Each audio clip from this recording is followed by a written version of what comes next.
Всем привет, мои дорогие, и спасибо, что заглянули ко мне на мою любимую кухню. Друзья, я сейчас начинаю делать серию видео о ферментированных продуктах. И эта идея ко мне пришла после того, как я начала запись таких познавательных видео о работе нашего желудочно-кишечного тракта, о проблемах с кишечником, о запорах и так далее. И, естественно, самый натуральный пробиотик, который может быть у нас в этой жизни, это все квашеное. Квашеная капуста с яблоками, это понятно, всем известно. Или квашеная капуста с морковкой, или просто квашеная капуста. Эти рецепты мы все знаем. Но в Европе очень и очень много таких необычных рецептов, может быть, для людей с Восточной Европы, которые я очень и очень хочу для вас представить. И я начала запись этих видео с одного очень древнего армянского рецепта, который имеет очень интересную историю. Когда я была маленькая, мои родители дружили с народным артистом цирка, может быть, вы помните, Рафаэль Акопян. Вот, мы были очень и очень дружны с их семьей, и каждый раз, когда они были на гастролях в каком-либо городе, мы тогда жили на Дальнем Востоке, папа был директором военного завода, и вот они приехали как-то во Владивосток, и мы всегда в период их гастролей проводили великолепное время. Мы там с братом ползали за кулисами этого цирка, кормили каких-то медведей, стучали после представления по барабанам. Вот. Но очень нам всем запомнилось то, как готовила великолепно жена Рафаэля Акопяна, тетя Мара. У них было 3 дочки, и эти все 3 дочки, естественно, с ними гастролировали. У них было какое-то там, тогда не было онлайн обучения, но как-то там они занимались. В общем, жизнь была совершенно для нас какая-то с братом сказочная, интересная. И тетя Мара, она умудрялась готовить совершенно невероятные какие-то блюда. И вот как-то мы там пришли к ним в их отель, и она накрыла прям такой шикарный стол, и там были необычайно вкусные квашеные овощи. Для нас тогда это было очень как бы непонятно. Ну, капуста там, или морковка, как я сказала, уже яблоки. А это был сбор разных каких-то для нас тогда экзотических овощей, которые имели совершенно неповторимый вкус. Друзья, сегодня я хочу с вами поделиться этим элементарным, как впоследствии оказалось, рецептом, очень и очень полезным рецептом.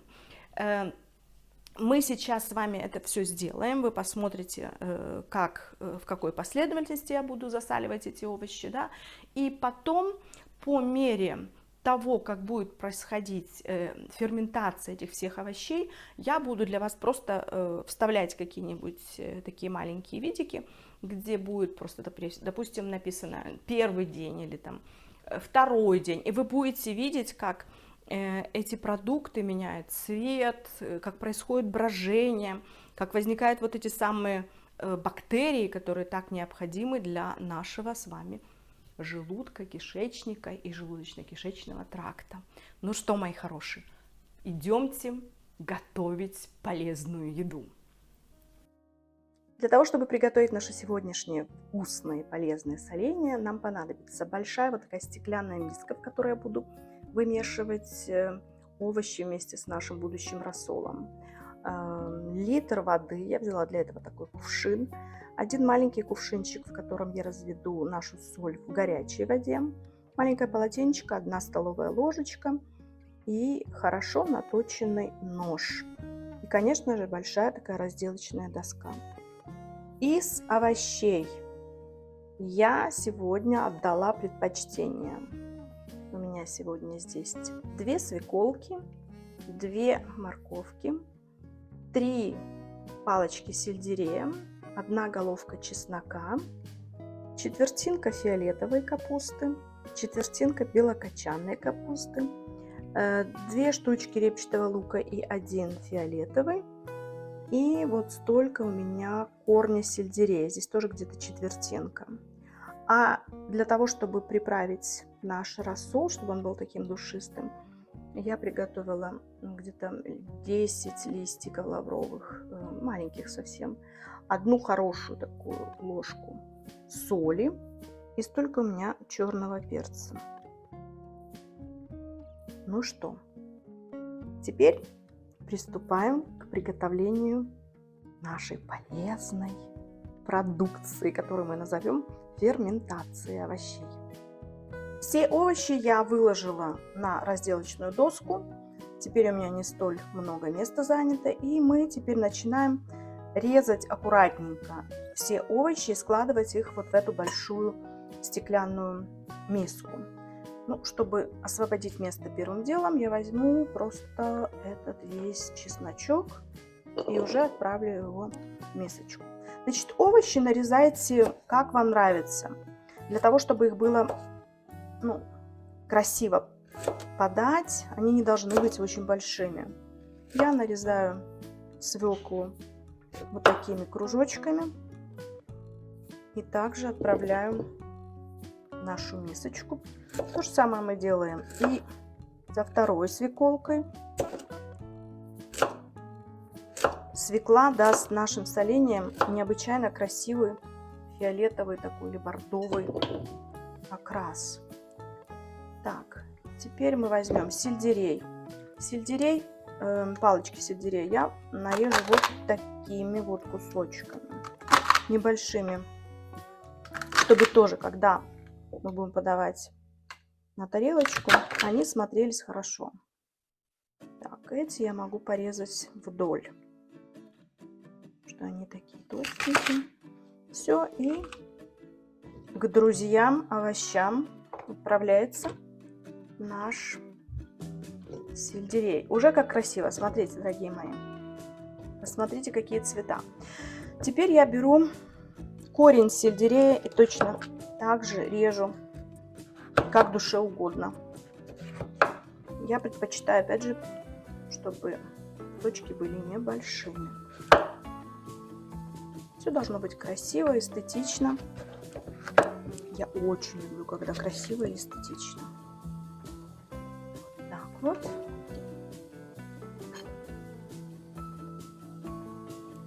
И второй ломтик. Эти овощи, как и все другие соленья, но очень просто делать. Вы сейчас увидите. Самое долгое это нарезка, наверное, да? Вот. А вообще это просто такая кладезь витаминов, минералов и полезных, необходимых нашему организму бактерий. Вы же знаете, да, что у нас с вами в кишечнике живут бактерии. Их более чем 3 миллиона штук. Теперь приступаем к белокочанной капусте. Тоже режем такими ломтиками. Все. Отправляем дальше. Так вот, когда мы с вами болеем или же проходим курс каких-либо антибиотиков, то вся наша микрофлора желудка, кишечника, она уничтожается.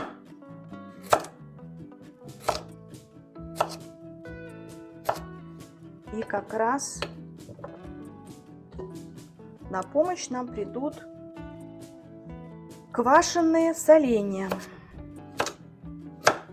которые восстановят нашу микробиоту нашего организма. Я сейчас как раз записываю серию видео насчет кишечника и всех болезней, которые происходят у нас из-за различных болезней.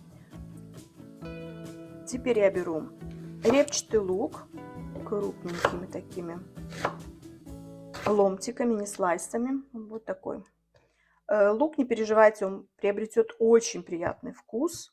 Даже детям такой лук соленый нравится. Еще половинку. Теперь берем нашу фиолетовую капусту и нарезаем вот так вот. такими крупными ломтиками и еще раз пополам. Все. Тра-та-дам. Тра-та-дам.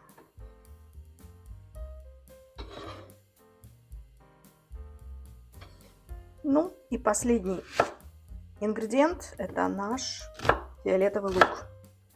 Тоже крупно порезала.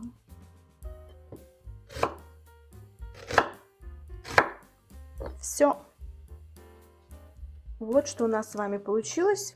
Теперь я ставлю нашу миску сюда. И мы должны аккуратненько, чистыми руками перемешать наши овощи. И потом мы приступим к изготовлению нашего будущего рассола.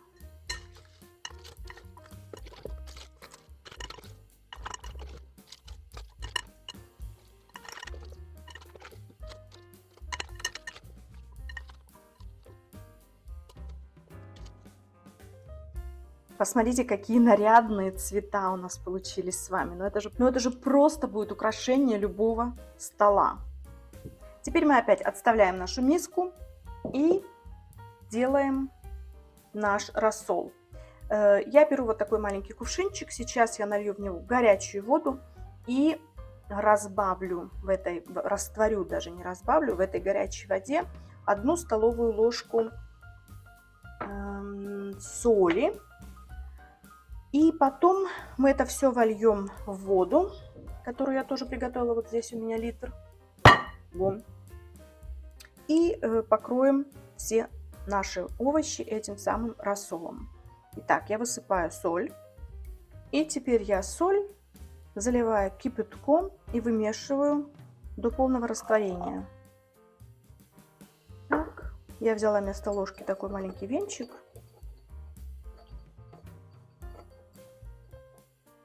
Прекрасно растворяется.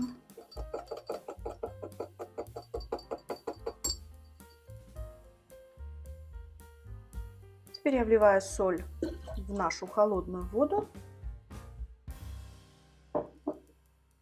Немножко еще вымешиваем. Не волнуйтесь, что там немножечко еще осталось. И все равно хорошо все перемешается. Ну что, теперь я сюда же отправляю наш лавровый лист и перец горошком. Ставим нашу красоту в центр стола и заливаем наши овощи рассолом. Все настолько просто. Вот так вот. Литра хватит на этот объем. Почему? Потому что когда наши овощи постоят так буквально 2 дня, они пустят хорошенечко сок и начнется. Теперь я вам советую взять верхний лист капусты, белокочанной или красной, какая у вас есть, какой у вас остался этот листик, положить сверху. И потом, естественно, нужно будет на этот лист поставить, не знаю, я обычно кладу какой-то груз. Если у вас какой-то камень есть чисто, то заверните его в кулек и придавите наши овощи, да, чтобы они погрузились в рассол. Или же вы можете просто взять, прикрыть всю эту прелесть тарелкой и на тарелку поставить, я не знаю, какую-нибудь емкость с водой, чтобы это тоже являлось грузом. Ну и теперь наши овощи должны постоять день-два, и потом я вам покажу, как они будут выглядеть. Так что до встречи! Спустя 5 дней у нас с вами получились вот такие вот ферментированные овощи. Видите, верхний листик я снимаю, он мне очень помог, когда мы на него клали груз. И смотрите, что у нас с вами есть. Овощи великолепно выглядят, пахнут совершенно потрясающе, как всегда. И теперь мы просто их должны выложить, как обычно, в банку и поставить в холодильник. Хочу вам сказать, что не прошло, наверное, дня 2-3, как мои родные и близкие, и все, кто проходил мимо этой прекрасной миски, как раз таки не могли пройти мимо этой прелести. Они уже начинали пробовать. Кто морковку утащит, кто свеколку попробует. В общем, У нас овощей стало чуточку меньше, чем планировала я. Но это говорит о том, что очень-очень все вкусно. Овощи получились хрустящие. На соль тоже все великолепно у нас. Чудесные пропорции.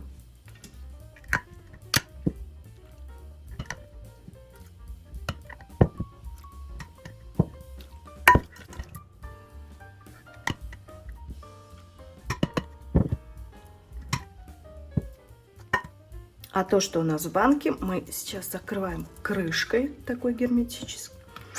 Хоп.